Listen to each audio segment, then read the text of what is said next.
Ito Yung, hindi nga, gawa-gawa nila, may complaint na naman nagpa-record na sinakal ninyo. Tapos gawa-gawa na naman ng barangay. Your Honor, yung I don't want to listen to lies, no? Alam mo, makukontem ka dito kapag sige ka diyang insist na mga lies mo, ha? hindi po gusto po ng documents Ha? po ito, Your Honor. Documents po ito. Documentary yung hawak nila Ang baril ko po, isang amok. Ano, no? Isang amok po siya na adik. Amok nga, yun ang claim mo. Pero, Hindi, napatunayan, ang investigasyon dito, wala nakitang kutsilyo. Kaya ka nga, na-desisyon na i-dismiss Kaya ka hindi na-promote siguro dahil katakot-takot Hindi, ang kaso kinakarap mo. Your Honor, Dami mo kaso dito, Your Honor, gusto ko sana ipakita sa inyo po ito para matulungan nyo ako. ano, Tulungan yung pamilya ko. bakit? Exonerated po ako nung dinismiss po ako eh. Ha? Exonerated po ako nung dinismiss po ako eh. Kaya nga po ako humingi ng tulong sa inyo. Bago Hindi- pa lang ako hindi- mawala, sana, maklear to. Tingnan mo yung kaso niya. Baka, kaya mong reinstate o kaya mong i-dismiss uli. May sabi niya, may hawak siyang papel ng exoneration Tingnan nyo yan, tingnan nyo. I think po ibang case po ito. Ibang case na naman yan. So, kadami mong case talaga. Ang dami. Sa barangay lang po nila, narami hong blatter concerning Mr. Willie Gonzales. And I have with me here summary of cases of Mr. Gonzales. Parang 10, no? Andito Senator po sa GB, akin. Senator GB, ilan dyan ang grave threats sa mga Isa po, merong robbery, prostrated homicide, obstruction, perjury, robbery, prostrated homicide, grave threat, violation of PD 1866, grave coercion, and light threat. So may grave threat, may light threat.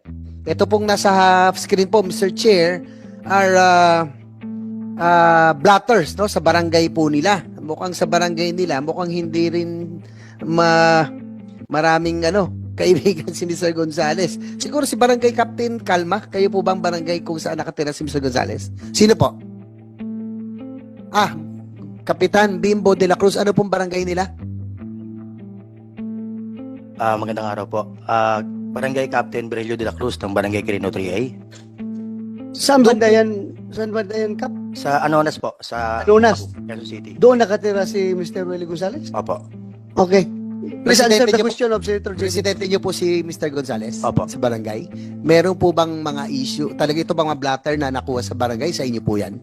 During my time po, way back 2018, nung naupo po ako bilang bagong barangay captain, during my time po, 3 lang po yung nakarecord sa amin. 3 lang. Opo. So yung bago ikaw, meron pang previous kasi 10 itong hawak ko eh. Hindi po sa akin galing. Hindi sa inyo. Pero yung mula nung naupo ka, Doon lang po ako. 3. Ano po yung mga kasong yun? Importante kasi ito, Mr. Chair, because we have to find out kung ano yung proseso ng PNP, ba't nakakalusot, no? May neuro test, psychological test, anger management ito eh. Mr. De La Cruz, Kapitan, sige po, pakisalaysay kung ano yung mga yung mga kaso ni Mr. De Gonzales. Reklamo po is may tumawag po sa 911 or let's say 122 sa Quezon City. May tumatagas daw po na langis sa may Dawe Street. So agad naman pong pumunta ang ating mga kapulisan. At pagdating nga po doon, ang sinabi po ni Sir Wilfredo Gonzales ay pinagmumura niya si Kagawad Raul Navera na mga PI, bakit sila tumawag ng pulis. Kagawad niyo po siya? Sa barangay niyo po ito? Opo. Ilan po? Yung pangalawa, yung pangalawa pangalawa yan, po. di ba? 3. So yung kagawad mismo ang pinagmumura ni Mr. Gonzales? Ayon po sa nakasulat sa blatter. Sige. Pangalawa? Yung pangalawa naman po, ang complainant po ay si Janabel Mamarodlo sa taga Barangay Libis, Quezon City. Ang respondent po ay si Sir Willie Gonzales. Ang kwento naman po nito is, to make it short, pumarada po siya sa harapan ng HQ, headquarters ni Ma'am Kate Coseteng, para humingi ng medical assistance. Pagdating sa harap, pinuntahan daw po siya ni Sir Wilfredo Gonzales at pinalipat niya yung motor. Humingi naman siya ng pasensya. Bigla na lang daw po siyang sinakal. Pati rin po yung anak niya na kasama po. At Sino yung sumakal? Yung anak ni Mr. Gonzales? ayon po sa nakasulat, si Sir Wilfredo po ang sumakal. Tapos nalaglag po yung cellphone ng tao. Nabasag po yung cellphone. So dalawa sila magkasama. Ayun po Sino sa yung anak? kwento. Anak Ayun ni po. Willie Gonzales. Opo. So, sinakal siya. Opo. Okay. Yung isa naman po, February po, 2021 din po. Maiksi lang po itong kwentong to. Ang complainant po is Perfecto Pontanilla, BPS ako po. Noong time na yon, ang respondent po is si Sir Willie Gonzales. Pagdaan daw po niya sa dao, nakita raw po niya si Sir Willie sa oras na yon at may kinakausap si Ate Banji at nagsabi sa tao na sino ang nagmomonitor ng CCTV sa barangay. Galit na patanong at may mura at sinabi, pag natsyempuhan ko yan, patayan. Ilan po, Your Honor? Mr. Chair, tatanungin ko lang si Mr. Gonzales kasi meron ako ritong news article, March 16, 2001. Obilya, 9 other cops get death penalty for bribery. In fact, sa news article na ito, kinomen ka pa po ng judge. Kayo po ba yung PO3 Wilfredo Gonzales? Tama ho ba? Yes, Your Honor. Ako po yung whistleblower ng drug recycling sa loob ng Philippine National Police that time. Opo, kasi ito nga po, sabi ni Judge Peralta, he commended witnesses PO3 Wilfredo Gonzales and SPO3 Renato Resurrection for mastering the courage to expose an anomaly against their colleagues and superiors. Kumbaga, yung mga senior officers mo, kayo po ang nag-witness at kumbaga kayo ang nagsabi na talaga may nangyaring bribery. Tama ho ba? Yes, Your Honor. Ito pa, continue.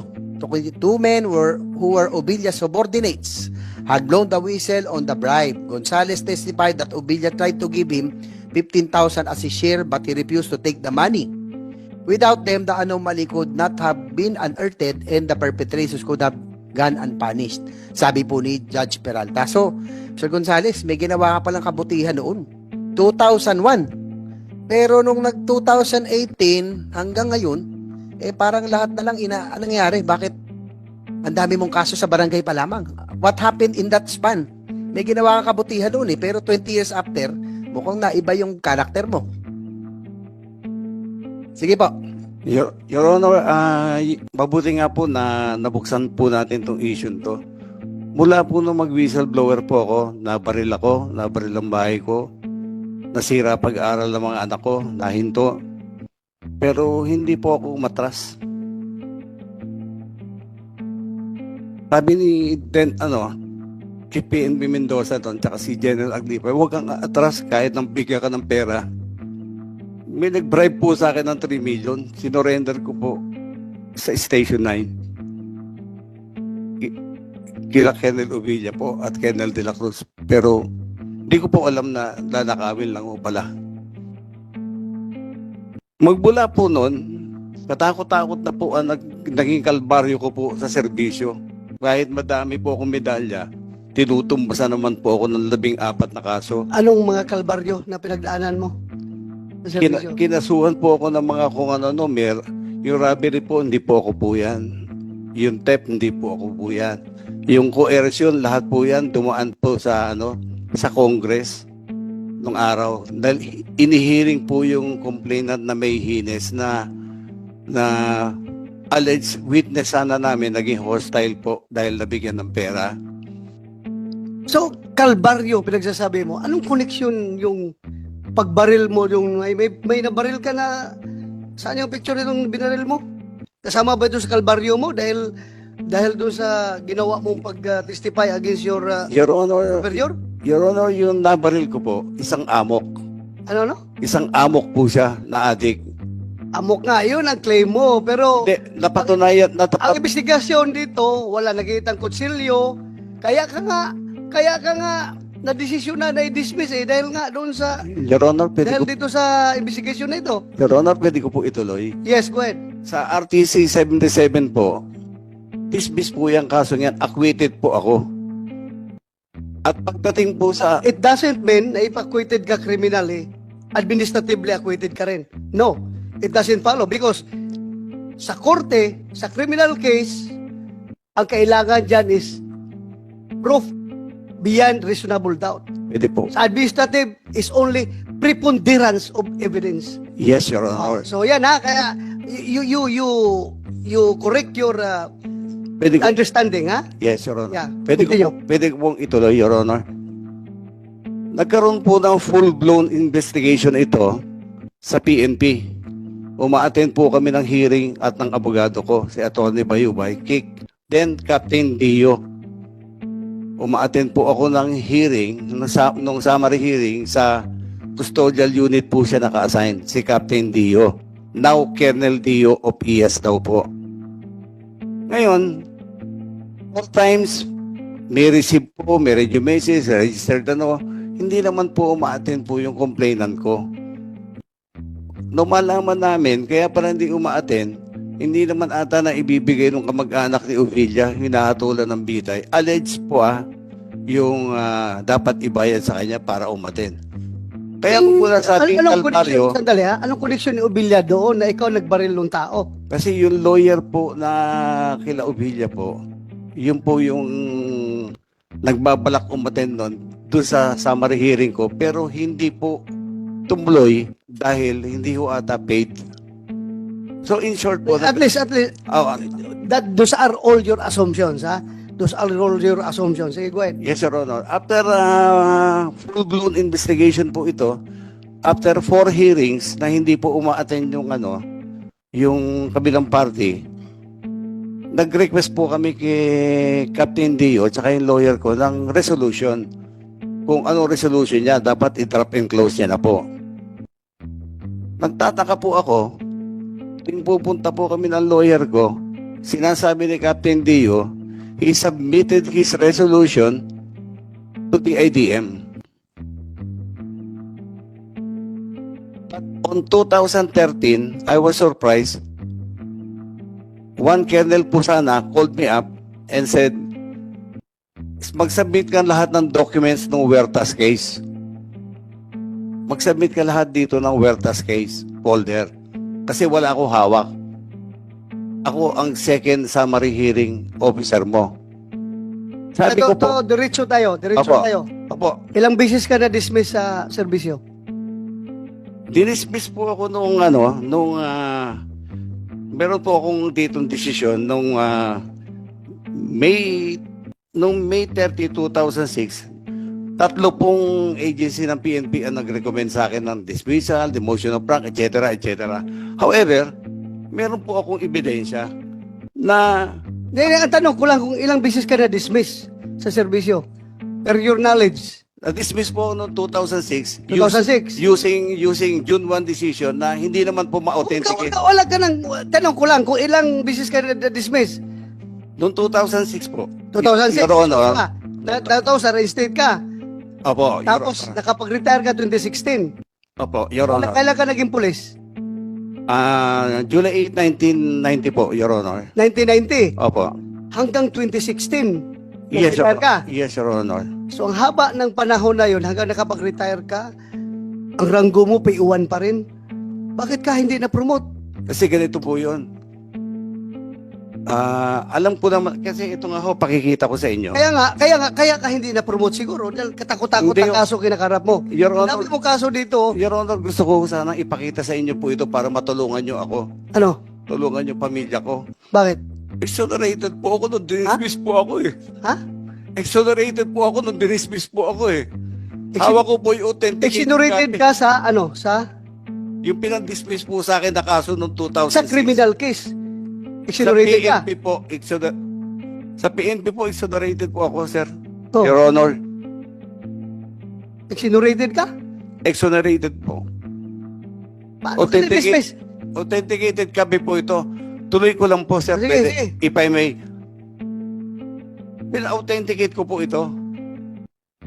Authenticated po ito. Original coming from NCRPO. Nagulat po ako. Bakit ako na-dismiss? Alam mo, ikaw, sa kamaro mo na yan, hindi mo kaya ipaglaban yung sabi mo dismissal. I don't think so. Nakita ko kayong mga pleadings mo yung mga dismissal mo, yung mga appeal mo sa NAB, na-reinstate ka nga dahil ang galing ng mga pleadings mo, ang galing ng abogado mo magawa ng papilis mo. Tapos ngayon, yung sabi mo na yan, hindi mo kaya ipaglaban niya, Your Honor, ako maniwala sa iyo. if I may, pwede ko po ituloy. Sige. Nagtaka po ako, nagkaroon po ng June 1 decision in a matter of 1 day. Same signatory po, same General Attorney Kasugbo. Pero hindi na po ako exonerated. At yun ang ginamit nilang basehan para i-dismiss po ako from the service. Kaya po, Anyway, yung kaso mo, that will be another forum. Idali mo yung sa Napolcom. May Napolcom dito. Nakikinig ka, Commissioner Bernabe, ha? Tingnan mo yung kaso niya. Baka, kaya mong reinstate o kaya mong i-dismiss uli. Anong tingin mo? Tingnan mo lang. Yeah. Anyway, nandito, Mr. Gonzales. Andito na Polcom. Kung justifiable talaga yan, by all means, that's your right. Ilaban mo. Ilaban mo. Kaya nga po ako humingi ng tulong sa inyo. Bago pa lang Hindi- ako wala, sana, maklear to. Hindi na kailangan ang impluensya ko dyan. Basta karapatan mo yan at karapat dapat kang reinstate. Nandito na Polcom. Sila nang bahala. Yeah, go ahead na Polcom. Mr. Chair, meron po kasi tayong desisyon. Ito po ay 2017. Doon po si Mr. Gonzales na dismissed from the service. Ito po yung kanyang pag-threat, grave threats po ito sa kanyang mga neighbors. And then, in-appeal po nila ito sa NAB. Noong pong 2021, dinenay na po yung kanilang appeal and yung MR. So, alam ko po ngayon po ay nag-appeal sila ulit sa office ng secretary. So, pending po doon. Pero po yung kanyang dismissal po noong 2017 ay denied po ng NAB yung appeal nila. Pero may sabi niya, may hawak siyang papel ng exoneration eh. Tingnan nyo yan, tingnan nyo. I think po ibang case po ito. Ibang case na naman yan. So, So, six kadami mong months. case talaga. Ang dami. Your Honor, marami po talagang ibinato sa aking kaso mula po na mag-whistleblower ako. Kaya ang pangunawa po ninyo ang hinahanap ko. Anyway, naunawaan kita. Humahanga ako sa'yo dahil nga sabi mo, nilaban mo yung kinalaban mo yung mga superior mo pagdating sa drug case. Pero hindi kita hinahangaan dito sa pagbunot mo ng baril at pagkasamo ng baril. Very clear tayo dyan. Hindi kita hinahangaan doon. Sir Chair? Yes, go ahead. Baka singit lang. Yung pong kaso na binabanggit, he was yung sa Napolcom, I just want to be clarified again. He was dismissed 2017 because of grave threats. Am I correct? Tama ba? Maraming salamat po, Your Honor. Acquitted din po ako doon sa MTC 35 on that allegation po. Yung sa At Grave yung threats? allegation po nung Opo. grave threats ng Pero, kapitbahay sige ko po. Acquitted po ako sa MTC 35. Sige Tapos, nung 2015, before I retire, may ni-refile po pala yung kapitbahay ko sa IAS. Nag-verify po ako po doon. Nakausap ko po yung summary hearing officer. Sabi niya, na-recommend ko na yan na drop and close. Kasi kita naman na may pattern sabi niya. At the moment, maghintay ka for signature ni General Roldan sa taas daw po. Diba, Director. Mr. Chair, tanong lang natin Napolcom. Ngayon, 2000 Napolcom. Sir Gonzales, tingnan natin si Napolcom. Ano po talaga yung kaso na why he was dismissed? Again, for the record. Yes, sir. Bale po yung case po is for grave threats po. Ito po yung Filed by the neighbors, yung ba yung Yes. mga neighbors? 2017 po ito. yun po 2000. yung date ng decision, but the incident po occurred in 2006. Yung 2006. Kay Kapitan De La Cruz, Mr. Jet, tanongin ko lang, yung sa yung mula 2018, may tatlong incident na po si Mr. De La Cruz. Tama po ba sa inyong barangay? Nagsimula lang po siya noong 2021 and 22. Nung Tatlo. tatlo lang po. So, Based on the record. siguro, Mr. Gonzales, tanong ko lang, meron ba kayong anger management issue dahil ba ito sa frustration? wala po kong anger management issue, Your Honor. Pero Ano po, yung lahat- kaso lahat- nyo kasi ito, lahat- threats eh. Hawak ko po lahat yung mga gawa-gawa nilang barangay blatter. Dahil sila po barangay first kagawad, yung isang ano po, Dali, sandali, ikat kita dyan. Gawa-gawa nila yung kwan, yung mga, hindi nga, gawa-gawa nila, may complaint na naman nagpa-record na sinakal ninyo. Tapos gawa-gawa na naman ng barangay. Your Honor, yung I don't want to listen to lies, no? Alam mo, makukontem ka dito kapag sige ka diyang insist na mga lies mo, ha? hindi po gusto po ng documents Ha? po ito, Your Honor. Documents po ito. Documentary yung hawak nila So you resolve that in other forum. Andito tayo ngayon sa issue doon sa pagbunot mo ng baril at pagkasamo Yes, sir. para magiging safe ng Yes, sir. mga siklista, Yes, sir. motorista sa kalsada, ha? I'm sorry, Your You do not use this hearing to justify your dismissal. I'm sorry, Your Honor. I'm sorry, Your Honor.